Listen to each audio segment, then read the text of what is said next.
August 18th, 1587. On a remote island off the coast of the New World, a baby girl was born. Her name was Virginia Dare. She was innocent, she was fragile, and she would soon become part of the greatest disappearance mystery in human history. Because just 3 years later, Virginia Dare, her parents, her entire family, and over 100 settlers would vanish without a trace. No bodies, no graves, no signs of violence. Only one strange word carved into wood: Croatoan. And then, silence. This is the true story of the Lost Colony of Roanoke, a mystery that has haunted the world for over 400 years. In the late 1500s, England was hungry. Hungry for land, hungry for power, hungry for control. Spain had already begun building colonies in the New World. They were growing rich from gold, silver, and resources. Want to be left behind. Queen Elizabeth I wanted England to become a global empire, so she gave permission to explore and settle America. One man would lead that mission. His name was Sir Walter Raleigh. He was brave, ambitious, and determined to make history. Raleigh organized an expedition to create England's first permanent colony in America. He chose a mysterious island off the coast of present-day North Carolina, an island called Roanoke. It was beautiful, covered in forests, surrounded by endless ocean, and completely isolated. It was the perfect place, or so they thought. In 1585, the first group of English settlers arrived on Roanoke Island. At first, everything seemed promising. The land was fertile, the forests were full of life, the waters were rich with fish. But soon, things began to go wrong. Prepared. They did not know how to survive in this new land. Food became scarce. Tension grew with nearby Native American tribes.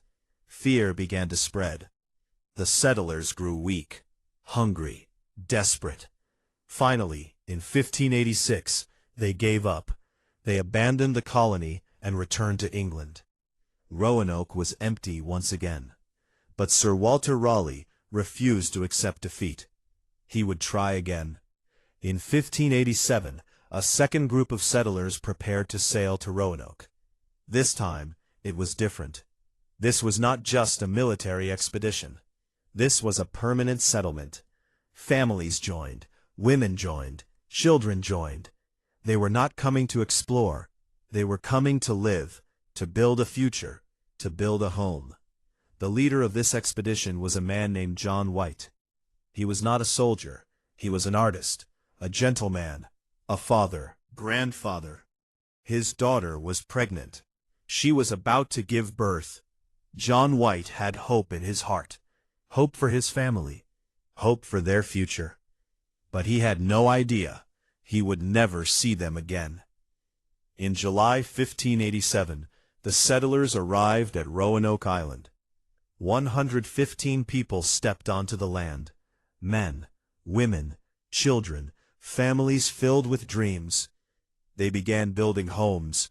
They planted crops. They explored the land, and for a brief moment, everything seemed peaceful. Then, something incredible happened. On August 18th, 1587, John White's daughter gave birth. The baby girl was named Virginia Dare. She was the first English child born in the New World. The settlers celebrated. They believed they were witnessing the beginning of a great future. But they were wrong, because darkness was already closing in. Life on Roanoke was not easy. Food was limited. Supplies were running low. The settlers were far from England, far from help. They began to worry. They needed more supplies. They needed help. So the settlers begged John White to return to England. They trusted him. He was their leader. He was their only hope. John White did not want to leave. His daughter was there. His granddaughter was there. His family was there. But he knew he had no choice. If he stayed, they might all die. If he left, he could save them. So he made the hardest decision of his life. He would leave his family behind and sail back to England.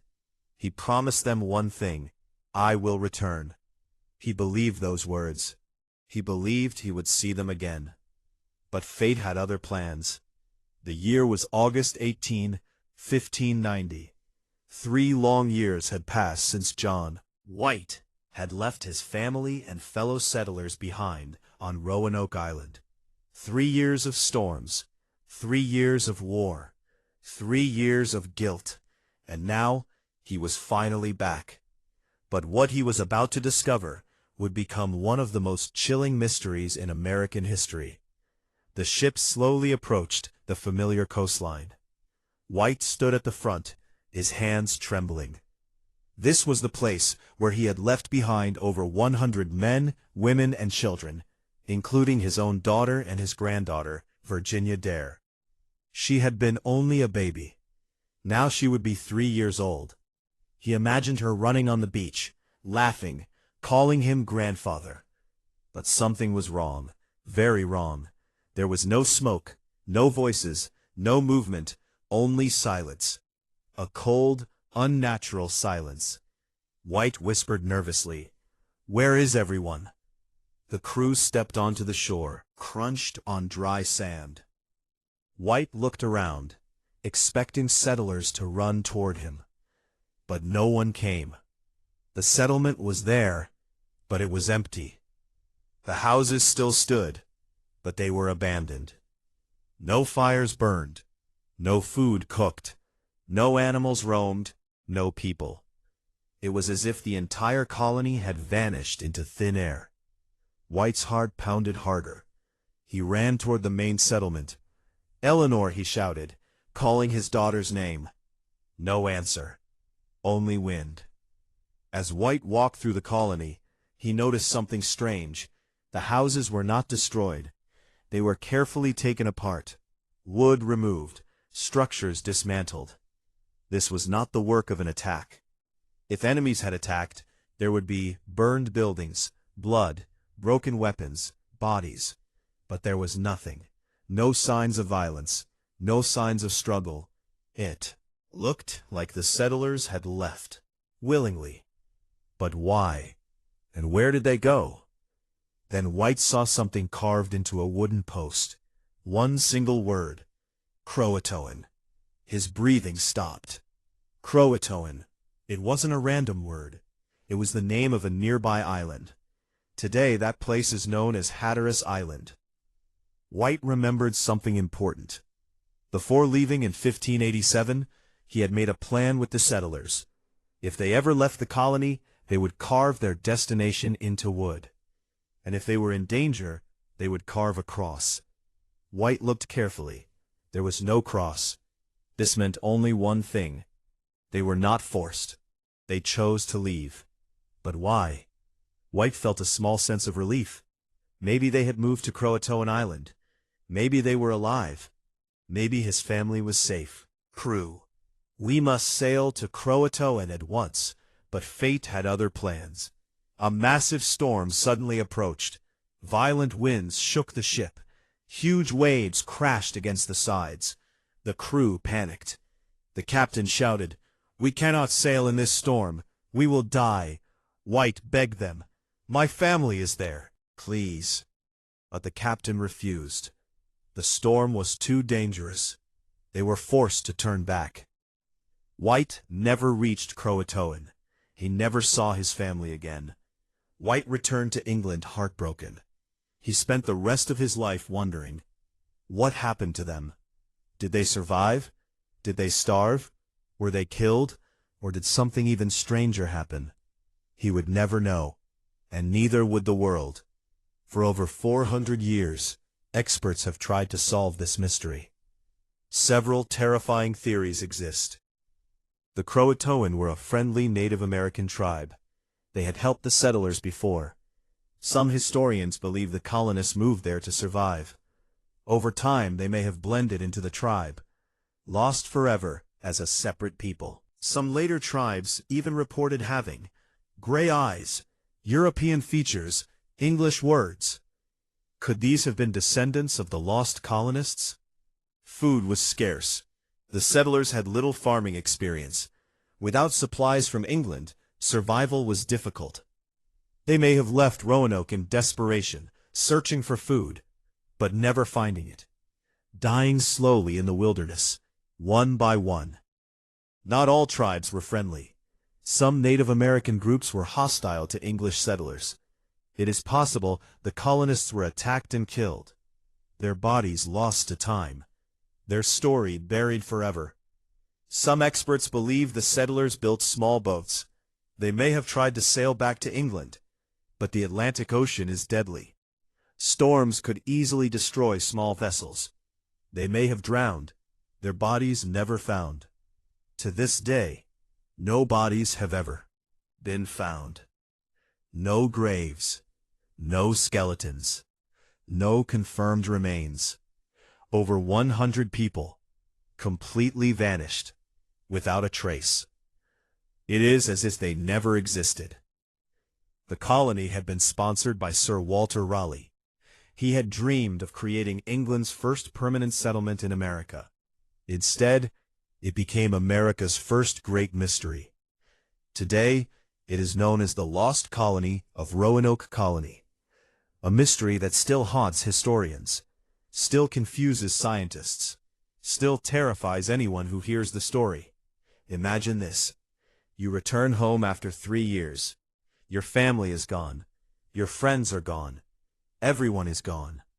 Only one word remains, carved into wood. Waiting.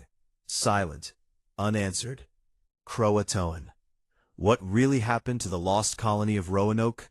Did they survive? Or did they disappear into something darker? Something unknown. The truth may be lost forever. For more than 400 years, the disappearance of the lost colony remained one of history's darkest mysteries. No bodies, no graves, no final message, just one word. Croatoan. But centuries later, new discoveries began to emerge, and what researchers found would shock the world. In the 1930s, historians made a stunning discovery.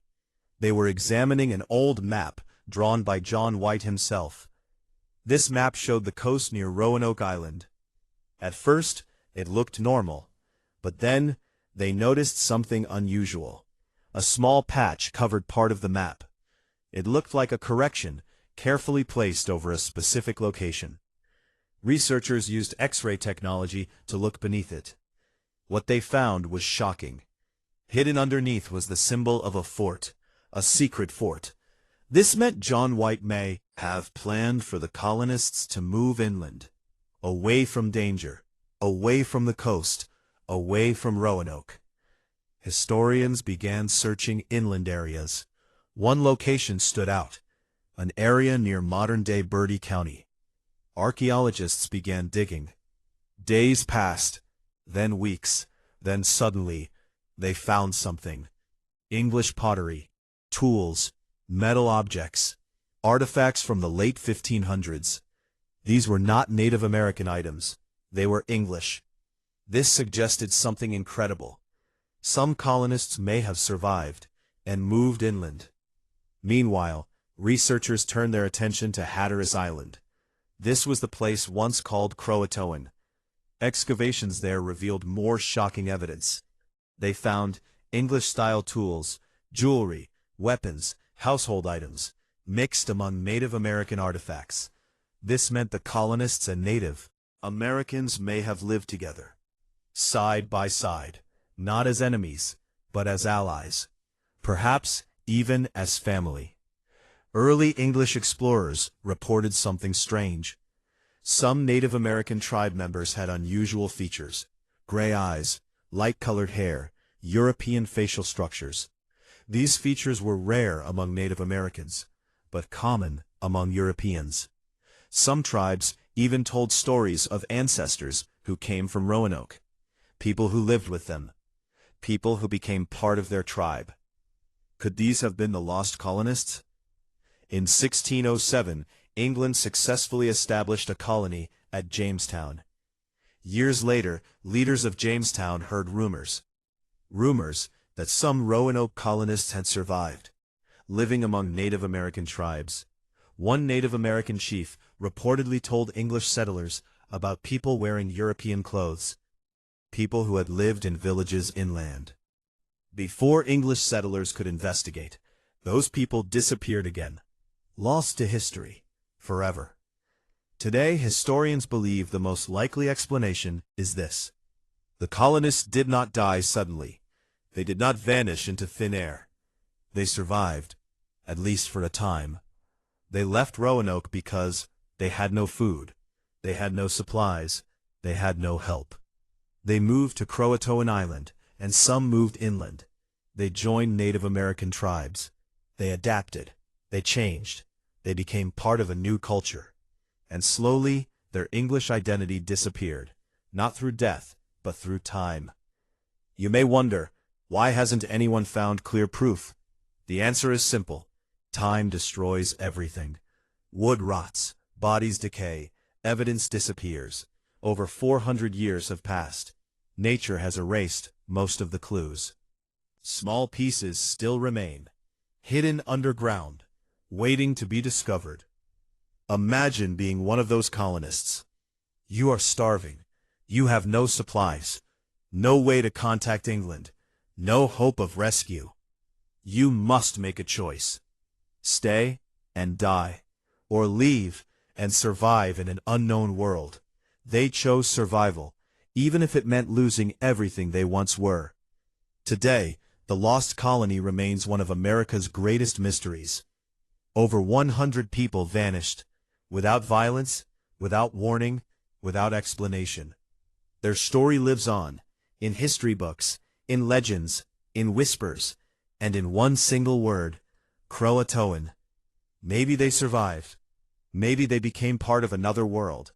Or maybe, some mysteries are never meant to be solved.